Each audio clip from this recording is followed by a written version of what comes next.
ತಂದೆಯವ್ರ ಬಗ್ಗೆ ಅಷ್ಟೇ ಗೌರವ ಕೊಡ್ತಾರೆ. ನಿನ್ನೆ ಬಂದಾಗ ಕನ್ನಡದ ಬಗ್ಗೆ ತುಂಬ ಚೆನ್ನಾಗಿ ಮಾತಾಡಿದ್ದಾರೆ, ಬ್ಯಾಂಗ್ಳೂರ್ ಬಗ್ಗೆ ಅಷ್ಟೇ ಗೌರವ ಕೊಟ್ಟು ಮಾತಾಡಿದ್ದಾರೆ. ನಾವು ಅವ್ರನ್ನ ನೋಡಿ ಬೆಳೆದವರು, ನಾನು ಅವ್ರ ಅಭಿಮಾನಿ, ತುಂಬ ದೊಡ್ಡ ಅಭಿಮಾನಿ ಅಂದರೆ ಹೇಳ್ಬೋದಲ್ಲ, ತಂದೆಯವ್ರು ಇಟ್ಕೊಂಡು ಹೇಳ್ತಾರೆ ಅವ್ರ ಅಭಿಮಾನಿ ಅಂತ ಹೇಳ್ಬೋದು. ಈ ಮಾತಿಗೆ ಏನು ಹೇಳ್ತಾರೆ, ತಂದೆಯವರು ಫ್ಯಾಮಿಲಿ ಆಗ್ತಾರೆ, ತಂದೆಯವ್ರ ಸ್ಥಾನ ಬೇರೆ. ಆದರೆ ಕಮಲ ಹಾಸನ್ ನಾನು ಕೂಡ ಸ್ಥಾನ ಬೇರೆ, ಯಾಕಂದ್ರೆ ನಾನು ಇನ್ಸ್ಪೈರ್ ಆಗಿದ್ದು ಅವರಿಂದ.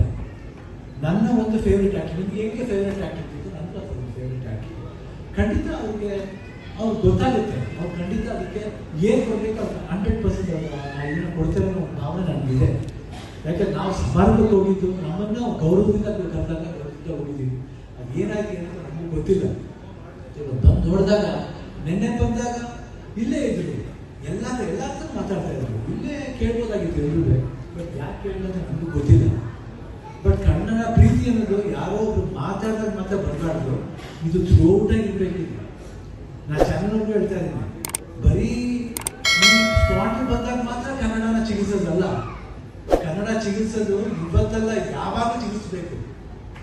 ಅದು ನಾವೀಗಲ್ಲ ಕನ್ನಡಕ್ಕೋಸ್ಕರ ಹೋರಾಡ್ತೀವಿ, ಸಾಯ್ತೀವಿ. ಬೇಕಾದ್ರೆ ಬರೀ ಮಾತಾಡಿ ಸರಿ ನ್ಯೂಸ್ ಮಾತಾಡ್ಬಿಟ್ಟು ದೊಡ್ಡ ಪೋಸ್ಟ್ ಮಾಡೋದು ದೊಡ್ಡ ವಿಷಯ ಅಲ್ಲ. ಕನ್ನಡ ನಾವು ಏನ್ ಮಾಡ್ತೀವಿ ನೀವೇ ನೋಡಿ, ನಿಮ್ಗೆ ಗೊತ್ತಾಗುತ್ತೆ, ಅಲ್ಲೇ ಆನ್ಸರ್ ಸಿಗುತ್ತೆ. ನೀವೇನ್ ಮಾಡ್ತೀರ ಕನ್ನಡ ಸಿನಿಮಾಗೆ? ಬರೀ ಸ್ಟಾರ್ ಸಿನಿಮಾಗಳು ಮಾತ್ರ ಪ್ರೋತ್ಸಾಹ ಕೊಡೋದಲ್ಲ, ಹೊಸಬ್ರಿಗೂ ಪ್ರೋತ್ಸಾಹ ಕೊಡಬೇಕು. ಅದ್ರ ಬಗ್ಗೆ ಮಾತಾಡೋದೇ ಇಲ್ಲ, ಬಿಟ್ಬಿಟ್ಟು ಹೋಗ್ತೀರಾ. ಕನ್ನಡ ಪ್ರೋತ್ಸಾಹ ಮಾಡಿ, ಏಕೆ ಕನ್ನಡ ಬೆಳೆಯುತ್ತೆ ಹೇಳಿ? ಕನ್ನಡ ಬೆಳೆಯೋದು ಇಷ್ಟು ಮಾತ್ರ ಅಲ್ಲ, ನೀವು ನಮ್ಮ ಕೈಯಲ್ಲಿದೆ, ನಮ್ಮ ಜವಾಬ್ದಾರಿ ಆಗುತ್ತೆ. ದಯವಿಟ್ಟು ಬೇರೆ ಥರ ಅರ್ಥ ಮಾಡ್ಕೋಬೇಡಿ. ನಿಮ್ಮ ಮನಸ್ಸು ನೀವೇ ನೋಡ್ಕೊಳ್ಳಿ, ನಾವು ಮಾಡ್ತಿರೋ ಸರಿನಾ ತಪ್ಪಾ ಅಂತ ನೀವೇ ನೋಡ್ಕೊಳ್ಳಿ. ಅವಾಗ ನಿಮಗೆ ಅರ್ಥ ಆಗುತ್ತೆ, ನಿಮಗೆ ಉತ್ತರ ಸಿಗುತ್ತೆ. ಸೊ ಅದರಿಂದ ಕಮಲ ಸರ್ ಬಗ್ಗೆ ನಾಗೇನು ದೊಡ್ಡ ಮಾತಾಡಬೇಕಾಗಿಲ್ಲ. ಖಂಡಿತ ಅವ್ರಿಗೆ ಗೊತ್ತಿರುತ್ತೆ, ಅವ್ರು ಇಲ್ಲಿ ಅವರು ಸಿನಿಮಾಗಂತ ಬಹಳ ಕನ್ನಡ ಸಿನಿಮಾ ಮಾಡಿದವರು. ಲೇಟೆಸ್ಟ್ ಹಾಗೂ ಇಂಟ್ರೆಸ್ಟಿಂಗ್ ಸುದ್ದಿಗಳಿಗಾಗಿ ಬಾಸ್ ಟಿವಿ ಕನ್ನಡ ಚಾನೆಲ್ನ ಸಬ್ಸ್ಕ್ರೈಬ್ ಮಾಡಿ, ಹಾಗೆಯೇ ಬೆಲ್ ಐಕಾನ್ ಪ್ರೆಸ್ ಮಾಡಿ. ಇದರ ಜೊತೆಗೆ ಫೇಸ್ಬುಕ್, ಇನ್ಸ್ಟಾಗ್ರಾಮ್, ಎಕ್ಸ್ನಲ್ಲೂ ಮಿಸ್ ಮಾಡದೆ ಫಾಲೋ ಮಾಡಿ.